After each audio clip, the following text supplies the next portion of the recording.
Киелі Қарқаралы топырағы көрсе көз сүйсінер әсем табиғаты, талай ғұлама ғалымдардың табанының ізі қалған сырға толы шежіресімен де қастерлі. Иә, тарихы қос ғасырға жуықтайтын Қарқаралыны айтсақ, Ұлы Абайдың әкесі Құнанбай Өскенбайұлы салдырған мешітті айтпай кетуге болмайды. Мечеть Кунанбая-Ускенбаева является, пожалуй, самой главной достопримечательностью небольшого городка Каркаралинска, одного из районных центров Карагандинской области. Ее строительство было начато в 1849 году, а в 1853 году двери мечети были открыты для многочисленных верующих. В середине XIX века ага-султаном Каркаралинского округа был назначен Кунанбай Оскенбай-Улы, отец великого Абая. Говорят, это был мудрейший человек, чья слава гуляла по степи. За советом к нему стекались издалека, и не было проблемы, для решения которой у него не нашелся бы совет. Есть прямые свидетельства о том, что дела Кунанбая были направлены во благо своих земляков. Одним из таких дел является строительство в Каркаралинске на свои средства мечети и медресе, где обучались казахские дети. Вы знали, что мечеть Кунанбая в Каркаралинске была построена из цельных бревен в татарском стиле? Несмотря на множество преобразований, мечеть остается памятником культуры и преемственности казахской духовной традиции. Этот факт хорошо был известен Мухтару Ауэзову, который писал: «В городе Каркаралинске во всем округе Абай и от отца и от других людей часто слышал о мечети. Он знал, что ее постройкой Кунанбай завоевал всеобщее уважение и славу.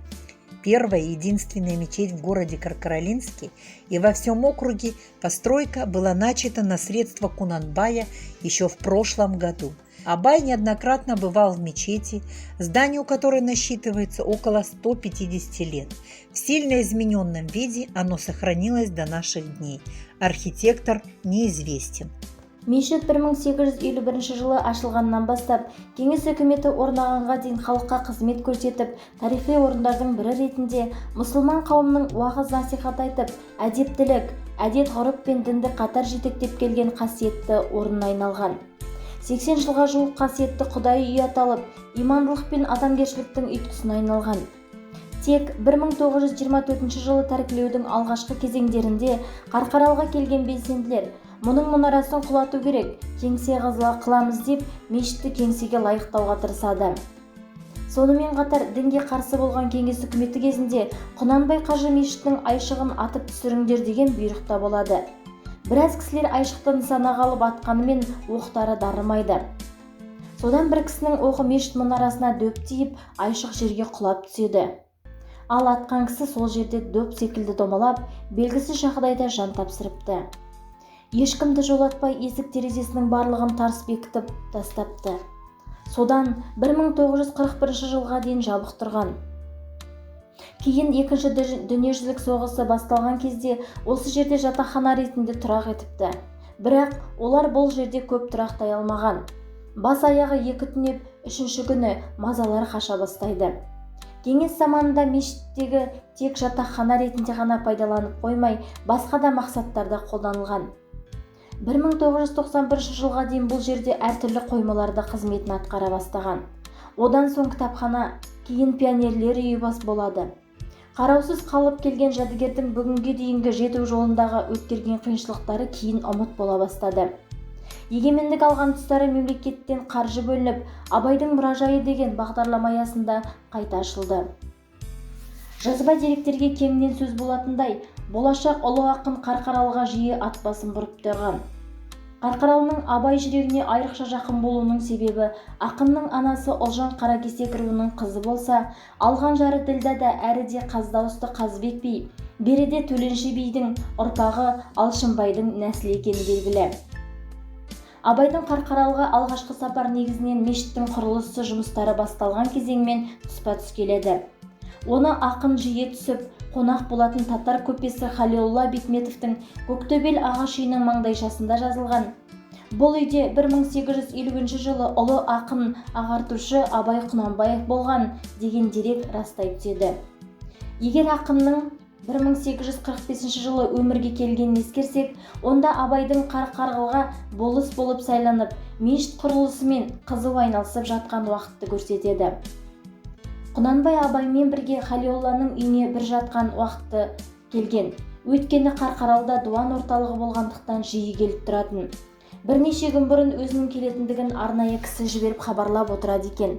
Сыйлы қонақтарды күту үшін Халиолланың үйінің алдын ала дайындалып, Құнанбайға арнайы тай сойғызады екен деп жазады қарқаралық ақсақал Ахметбек Әрінұлы өз еңбегінде. Двухэтажная мечеть была выстроена из дерева. Ее ширина составляет 15 метров, длина 11 метров, а высота 6 метров. Согласно сохранившимся историческим свидетельствам, Абай неоднократно бывал в мечети, облик которой за минувшие 1,5 столетия достаточно сильно изменился.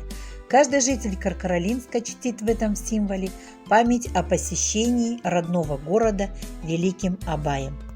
Каркаралинск богат на историю. Например, здание татарской мечети, построенное в 1910 году, теперь служит школой. Тут стоит старый дом генерала Лавра Георгиевича Корнилова и дом купца Андрея Рязанцева, знаменитый тем, что в нем когда-то останавливался Григорий Потанин. В Каркаралинске много раз бывал Шокан Уалиханов. Здесь жил и похоронен один из первых казахских врачей Амре Айтбакин. Среди великих казахов Алихан Бөкейханов стал первым биографом Абая Кунанбаева. Бөкейханов – уроженец Каркаралинского уезда Семипалатинской области, ныне это Актагайский район Карагандинской области. Его статья «Абай Ибрагим Кунанбаев», некролог казахского народного поэта, был напечатан в газете «Семипалатинский листок» в 1905 году, где он знакомит с жизнью и творчеством Абая, его вкладом в казахскую поэзию. Каркаралинск долгое время был общественно-политическим центром, собиравшим общественных деятелей и представителей культуры, исследователей и путешественников. Это сформировало особенный образ города, в котором переплетена память сотен ярких жизней и исторических событий. Польский ссыльный революционер Адольф Янушкевич, который около 30 лет жил в ссылке в казахских степях, был свидетелем пребывания Кунанбая в аулах старшего Жуза. В своей книге «Дневники и письма из путешествия по казахским степям» он дает краткую, но емкую характеристику ага султана.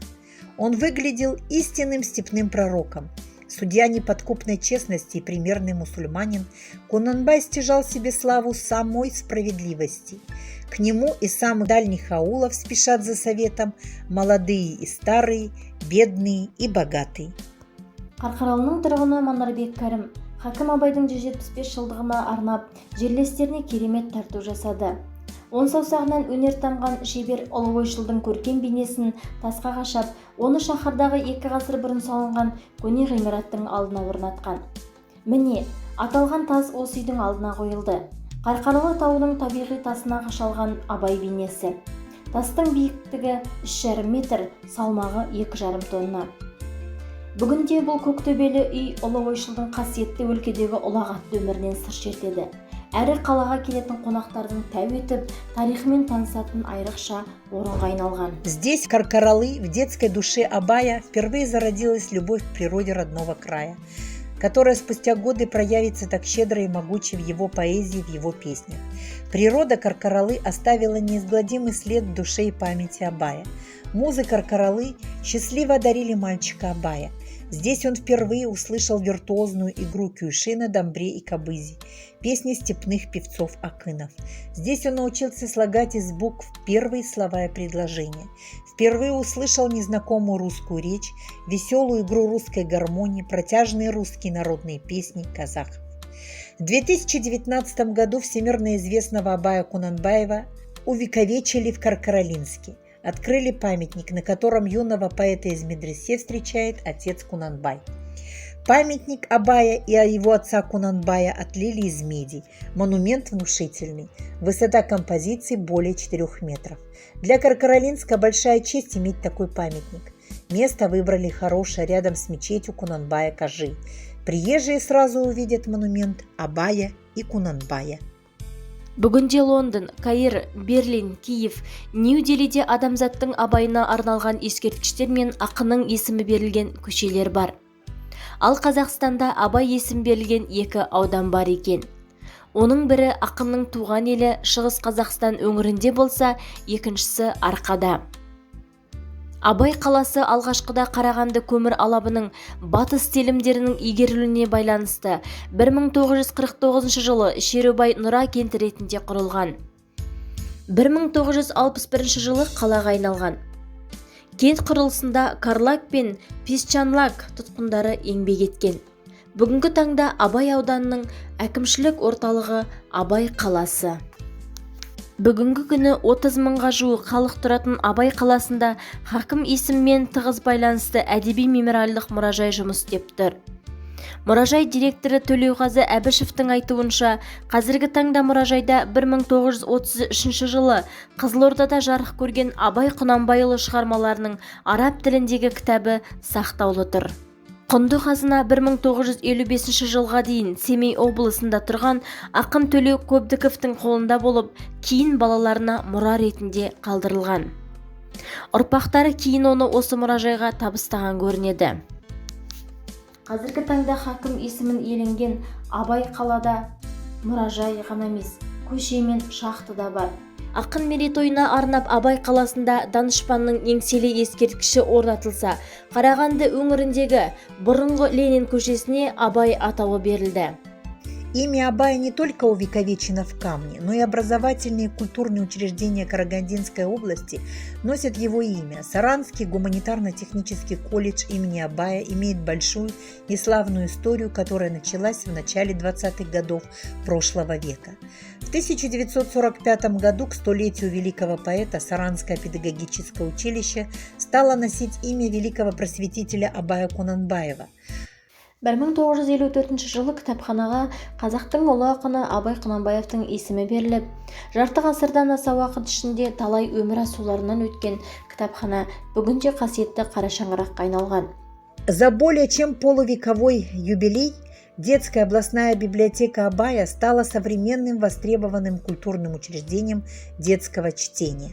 К 175-летнему юбилею Абая Кунанбаева на сайте спецбиблиотеки создана полнотекстовая электронная папка-сборник «Абай. Достояние всего человечества», в которую вошли статьи, посвященные юбилейной дате, из периодической печати, поступающей в библиотеку.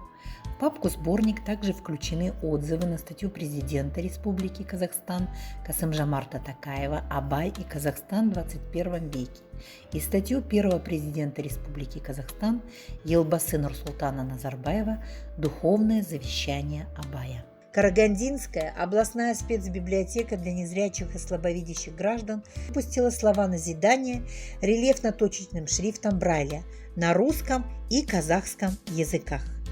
Страну знают по ее героям, великим личностям. В этом плане Абай – фигура, олицетворяющая народ и культуру Казахстана. Читайте и познавайте мир Абая.